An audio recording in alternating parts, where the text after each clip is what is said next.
Kai baba nake ga na wannan yarinya ta ba line nan. Na gane. Ai na fara zuwa gurin ta zance. Dan Allah. Wallahi tallahi ta rige na hannu bibi yarinyan nan ba. Ai kai ne kai ma sai da aka ce ka fara soyayya ne kaki. Wai tsaya ma wai wace ce wannan yarinya ma? Wallahi Hajara ce ta nan bayan line. Hajara kuma? Gaskiya ne kace kun shaka mutumin nan. Mun shaka wani yarinya tana nuna soyayya. Mutumin nan kana huta a garin nan wallahi. To ai ka gane ita da ma soyayya haka take ba. Lokacin da baka fara ba haka kawa wahala ce. Wallahi tallahi da farko ka san da na fara ganin ta hanya. Wallahi kunyar ta nake ji. Kai ai ban san ita ma ta dade tana so na yarinyan nan ba. Maza ku kuna nan naje area sai duba ku nake ban gan ku ba. Me kuke yi anan ne?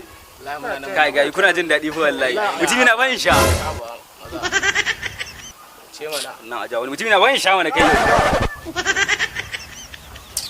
Mutumi na kai ban sha. Kai ba wasu ke ba ko fa. To dan Allah wani irin hauka ne. Da goma za ku yi mutane bakin ciki? Gaisuwar. Kai ba kai labari.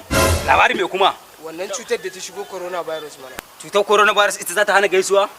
Kuma gwamnati ma ta hana. Gwamnati ce ta hana. Addinin ka bai hana ma musabaha ba, sai wata gwamnati za ta hana? To wannan ba rayuwa bace ba, ku canja wannan abin duk bai bane ba. Wallahi. Wannan ba